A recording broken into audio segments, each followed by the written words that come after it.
Welcome to Sleep Story, your nightly escape into a world of dreams and tranquility. Before we embark on our journey tonight, take a moment to unwind and relax. Find your most comfortable position, nestled in your bed, letting go of the day's tensions. As you settle in, allow yourself to be cradled by the softness around you. As you lie comfortably, let's start with a relaxing sleep induction. Inhale deeply, counting to 4. Hold your breath, counting to 7.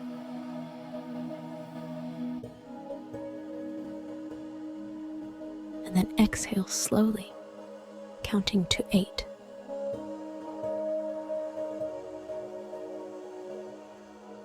Repeat this breathing exercise. Inhale, hold,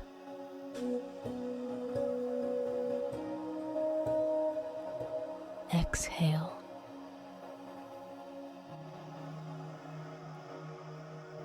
Let's do it one more time. Inhale, hold,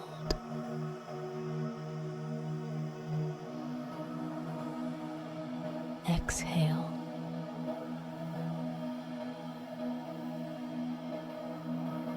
With each breath, feel yourself sinking deeper into relaxation.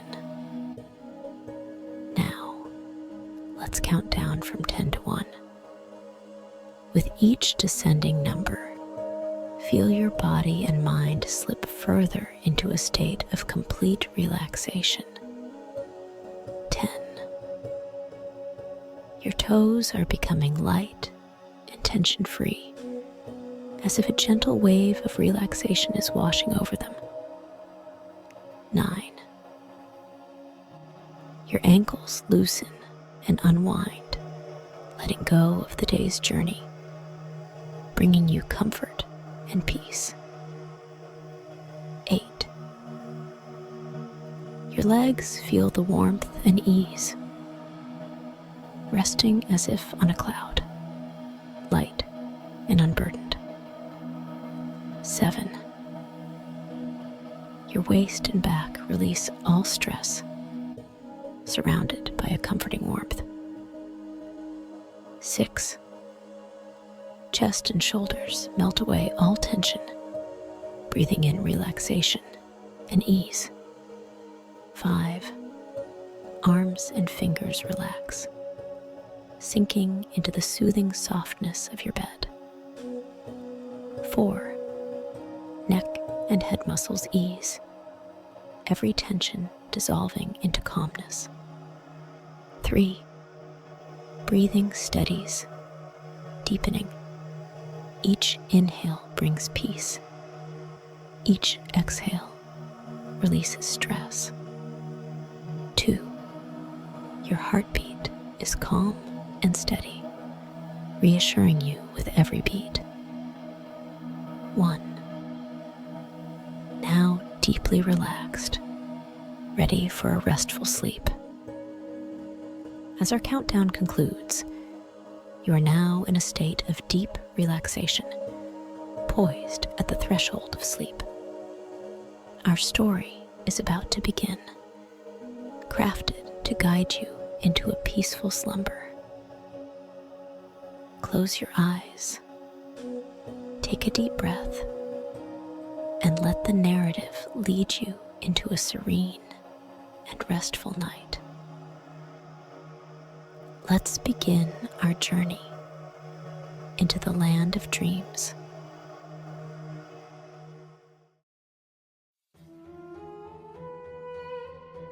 Since the dawn of civilization, the mighty Nile River has flowed as the pulsing heart of Egypt.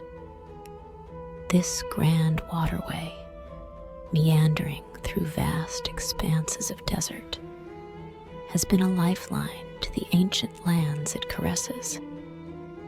It has been a source not only of sustenance, but of immense prosperity, nurturing the soil and the souls of those who dwell along its banks. Moreover, the river has always been shrouded in an aura of enigma, giving rise to tales and legends that have been etched into the very fabric of Egyptian culture. In those bygone eras, the people of Egypt held a deep-seated belief that their cherished Nile was under the careful watch of a potent and kind-hearted deity known as Hapi. This god, unique and unfathomable to the human mind, was the embodiment of the river's dual nature. Hapi was revered as both male and female, a perfect representation of the nurturing and life-giving force of the river. The deity's presence was believed to be the cornerstone of the fertility and richness that the Nile bestowed upon the land. Hapi's form was envisioned as a breathtaking fusion of colors that mirrored the Nile itself. His skin was a tapestry of blue and green hues, reminiscent of the lush, vibrant waters that meandered through Egypt, bringing life to its fields and valleys. This chromatic harmony symbolized the fertile mud left behind by the annual floods, essential for the growth of crops and the sustenance of the Egyptian people. Deep within the sanctum of the riverbed, far from the realm of mortals, Hapi was said to dwell in a grand and opulent palace. This majestic abode was adorned with the finest pearls and corals, treasures of the deep, which glinted and gleamed with the essence of the waters above. The palace, hidden away from the mortal world, was a realm of mystery, filled with the secrets and wonders of the Nile. It was here that Hapi controlled the ebb and flow of the river, his moods and desires reflecting in the life-giving cycles of flooding and receding waters. The Egyptians, keenly aware of their dependence on the Nile's bounty, revered Hapi with a profound sense of veneration and gratitude. They held him in awe, for he was the master of the river's flood, the bringer of fertility to the fields, and by extension, the provider of life itself.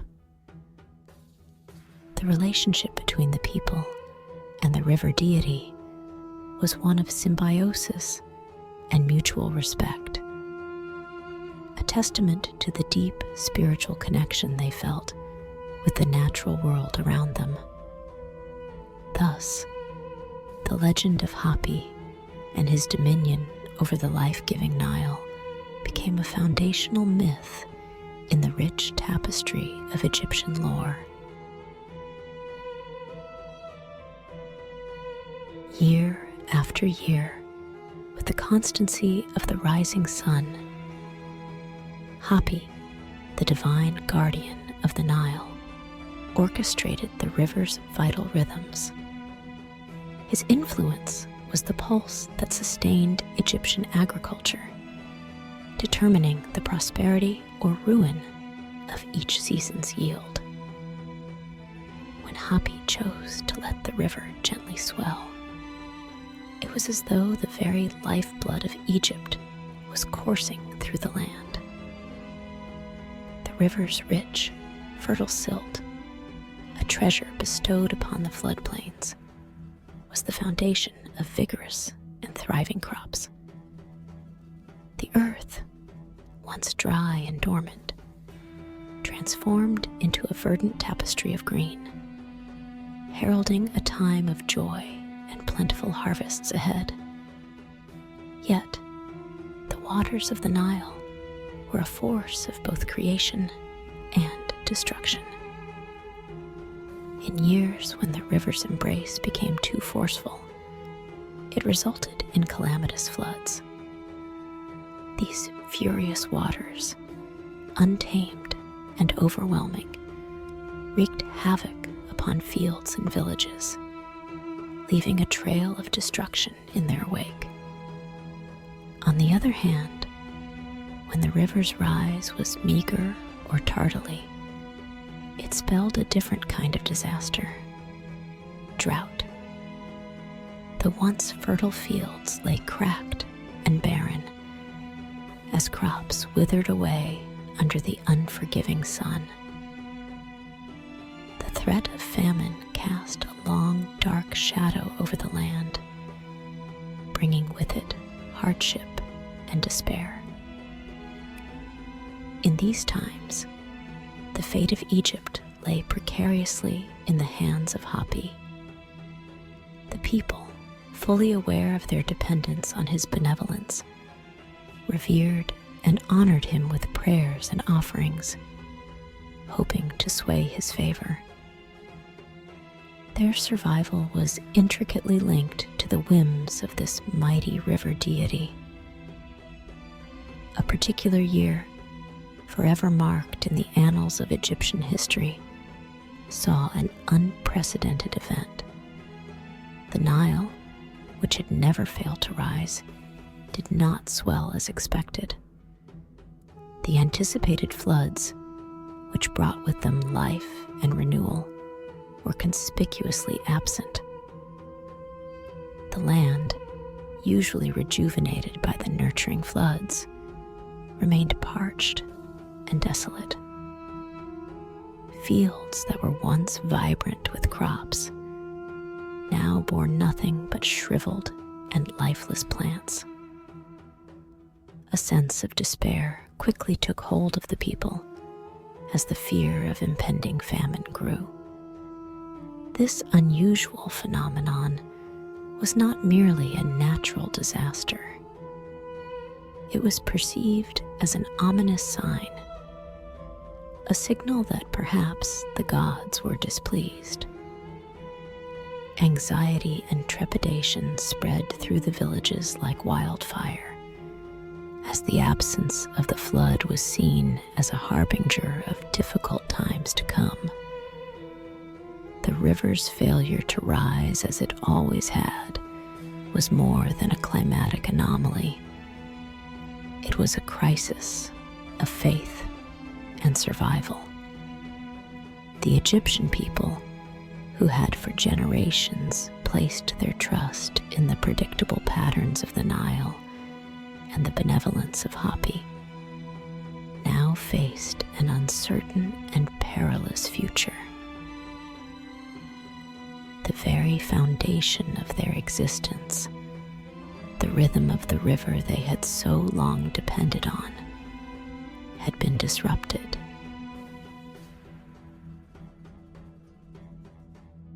In the heart of the village, under the weight of a sunless sky, the elders gathered.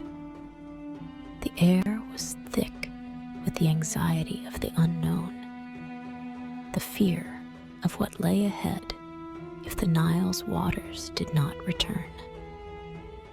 After hours of solemn deliberation, they reached a decision born of desperation and hope. They would send forth Isaiah, the bravest of their young men, on a quest to seek out Hapi, the god of the Nile, and implore him to restore the river's vital flow. Isaiah was known throughout the village for his courage and unwavering spirit. His eyes, always filled with the fire of determination, now reflected the gravity of the task at hand. he accepted the elder's charge with a solemn nod, understanding the immense responsibility placed upon his shoulders. The fate of his people, the survival of his village, now rested in his hands. As dawn broke the next day, Isaiah set out on his journey. He was clad in simple garments, a small pack slung over his shoulder containing the bare necessities for his voyage. The villagers gathered to bid him farewell, their faces a tapestry of hope and fear, their hearts heavy with the uncertainty of what lay ahead. From the moment Isaiah embarked on his journey, he was met with challenges that would have daunted any lesser spirit. The once vibrant riverbed of the Nile, which had been a source of life and joy, now lay before him as a stark reminder of the crisis at hand. The river's bed, once teeming with fish and caressed by gentle currents, was now nothing but a stretch of barren land. The cracked earth, sprawling endlessly in every direction, bore silent testimony to the severity of the drought. Withered reeds, which had once danced gracefully in the river's flow, now stood as desolate, brittle sentinels marking his path. The relentless sun showed no mercy, beating down upon him with a fierce intensity that seemed to sap the very strength from his body. The heat was oppressive, a tangible force that Isaiah battled with every step. Yet he marched on, fueled by a resolve that was as unyielding as the sun overhead. His skin, beaten by the sun, and his throat, parched from the arid air, were constant reminders of the urgency of his mission.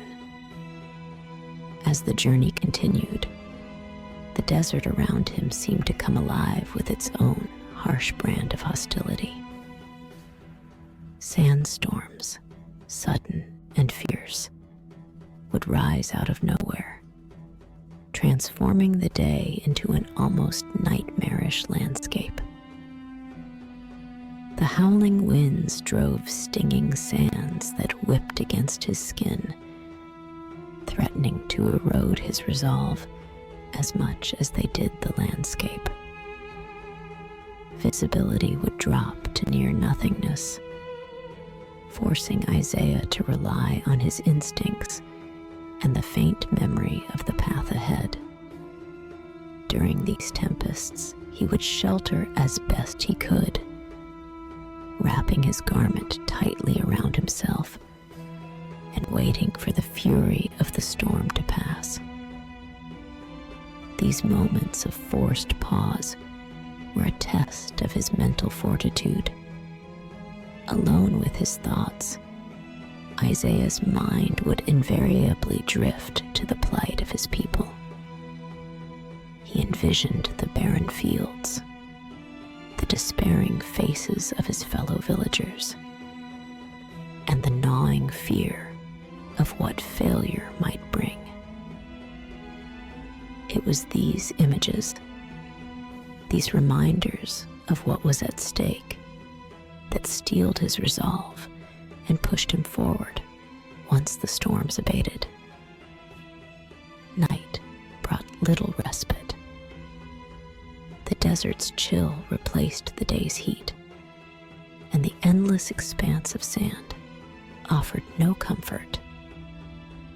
Isaiah would gaze up at the starlit sky, drawing a sense of direction and purpose from the celestial bodies that seemed to guide his path. In the quiet of the desert nights, his resolve was renewed, his spirit bolstered by the unwavering belief that he was on a mission ordained by the gods themselves.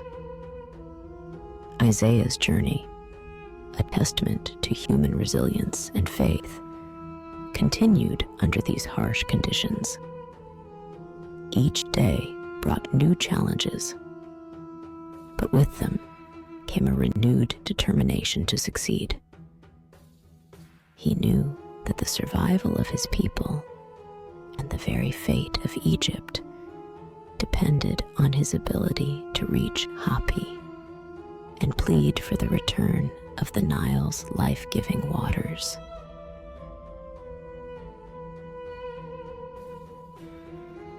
After enduring what felt like an endless sojourn through the unforgiving desert, Isaiah's journey culminated in a moment of awe-inspiring revelation.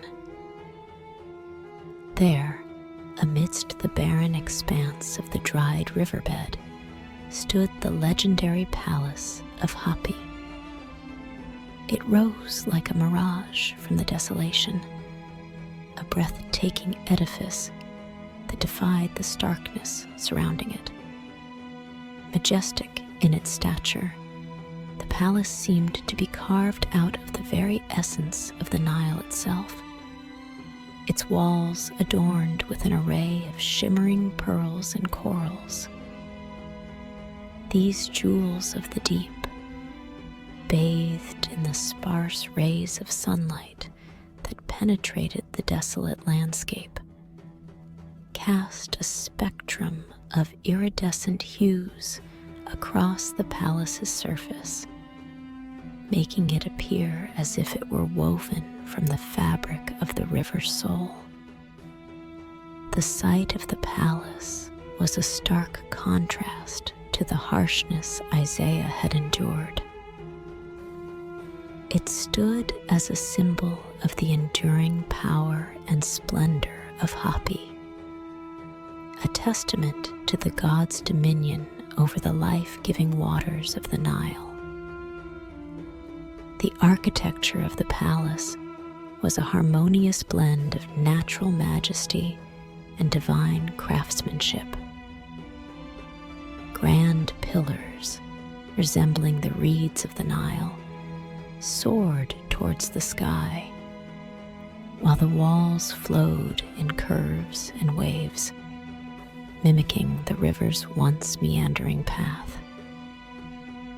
As Isaiah approached the palace, a sense of reverence washed over him.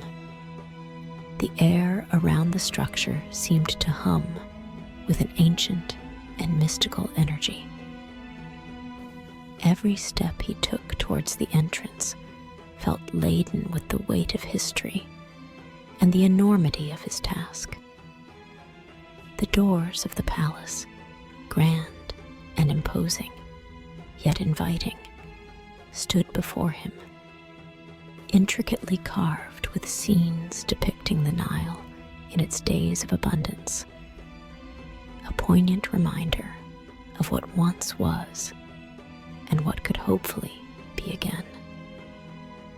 The threshold of the palace was like the boundary between two worlds.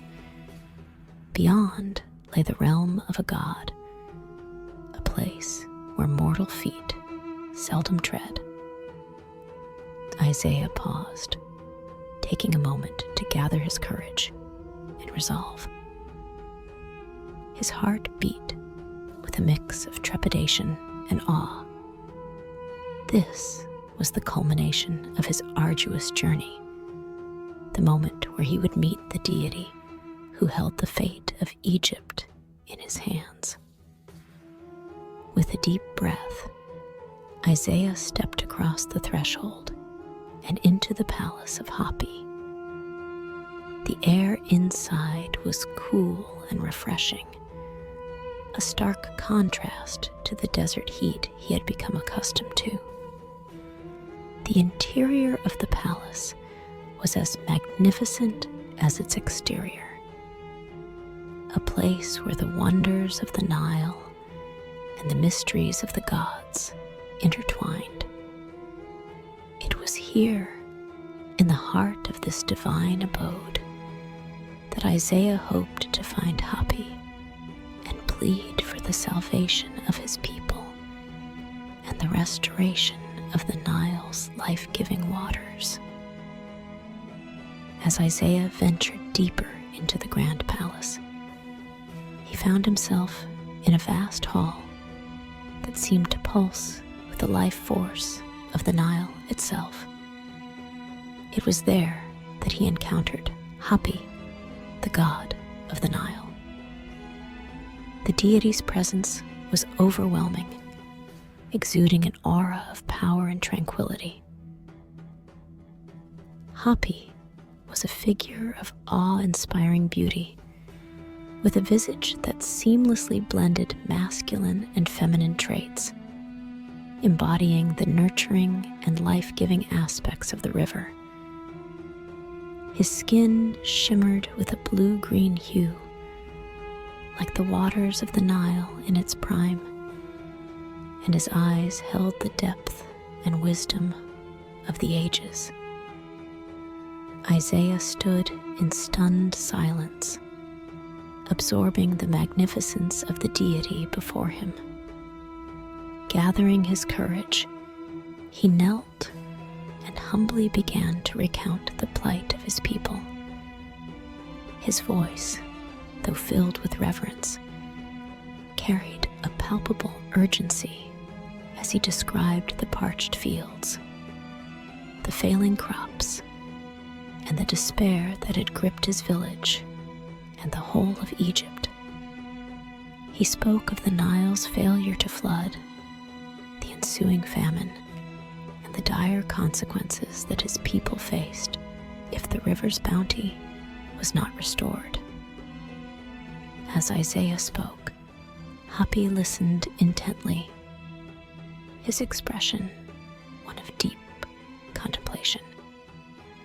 The god was visibly moved by Isaiah's courage and sincerity.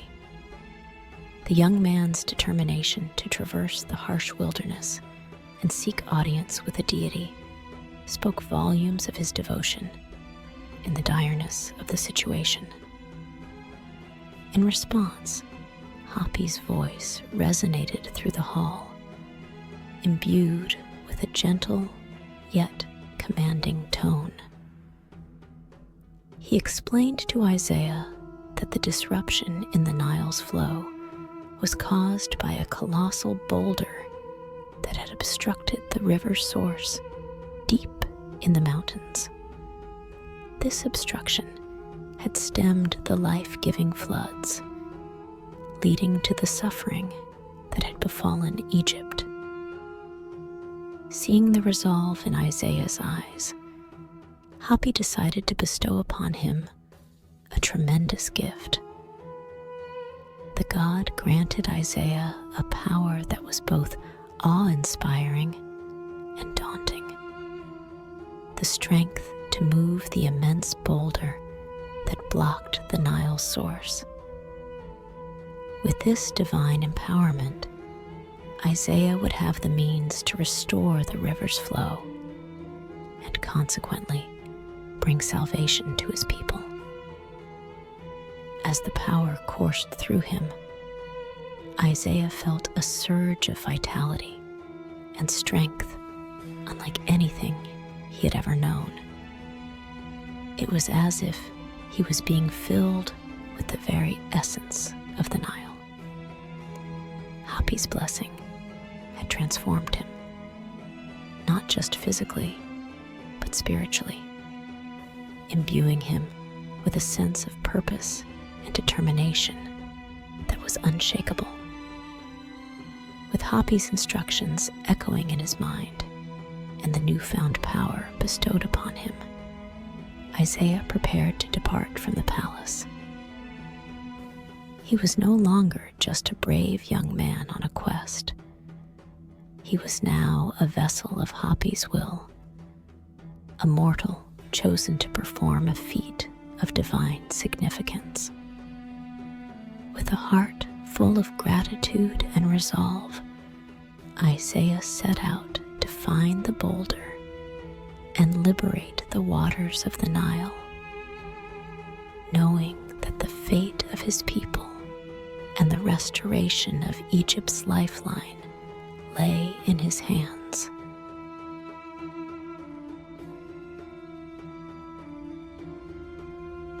Empowered by Hapi's divine gift and guided by the deity's instructions, Isaiah embarked on the final leg of his momentous quest. He journeyed towards the distant mountains, where the source of the Nile was obstructed. With each step, his determination grew, fueled by the newfound strength coursing through his veins, and the critical mission he had to accomplish.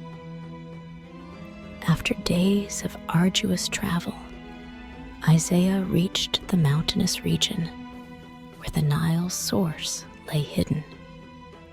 Following Hapi's guidance, he navigated treacherous paths and steep cliffs, driven by the singular goal of finding and removing the colossal boulder that had choked the life from the river. His journey through the mountains was fraught with challenges, yet Isaiah's resolve remained unshaken, bolstered by the God-given power that surged within him. Finally, in a secluded valley, Isaiah found the source of the Nile, and there it was, the immense boulder, a gargantuan obstacle of stone that loomed ominously, its massive form overshadowing the river's birthplace. The sight of it was intimidating, even to one as empowered as Isaiah. But with the fate of Egypt resting upon his shoulders, he steeled himself for the task ahead. With a deep breath, Isaiah approached the boulder. He placed his hands upon its rough surface, feeling the divine energy from Hapi invigorating his spirit and muscles. Then, with a mighty heave, he began to push. The task was Herculean. The stone seemed immovable, a monolith that defied even the strength of a God-blessed man. Yet, Isaiah did not falter. He pushed against the boulder with all his might, his muscles screaming in protest, his breath coming in ragged gasps. Slowly, almost imperceptibly at first, the boulder began to shift. It groaned and creaked, a testament to the monumental effort being exerted. Inch by inch, Isaiah moved the stone, his determination unwavering. And then, with a final titanic effort, he dislodged the boulder, rolling it away from the river's source. Immediately, water began to gush forth, a torrent of life that cascaded down the mountainside, rushing eagerly to fill the barren riverbed. The sound of the flowing water was like music to Isaiah's ears, a symphony of renewal and hope. He had succeeded. The Nile was free once more. In the months that followed, the Nile returned to its natural rhythm, swelling annually to bring fertility and abundance to Egypt. The crops flourished, the fields turned green, and the people rejoiced. Isaiah was hailed as a hero, the savior who had restored the Nile, and with it, the life of Egypt. Grand festivals were held in his honor, and in reverence to Hapi, the god who had empowered him. These celebrations became annual traditions, reminding the people of the time when the Nile had faltered and of the courage and divine intervention that had saved them. The story of Isaiah and the liberation of the Nile spread across Egypt, etching itself into the collective memory of the people. It became a timeless legend, a tale that transcended generations, teaching the importance of respecting nature and being grateful for the gifts of life. Isaiah's journey and his triumph over adversity served as a testament to the enduring spirit of the Egyptian people and their unbreakable bond with the river that was their lifeblood.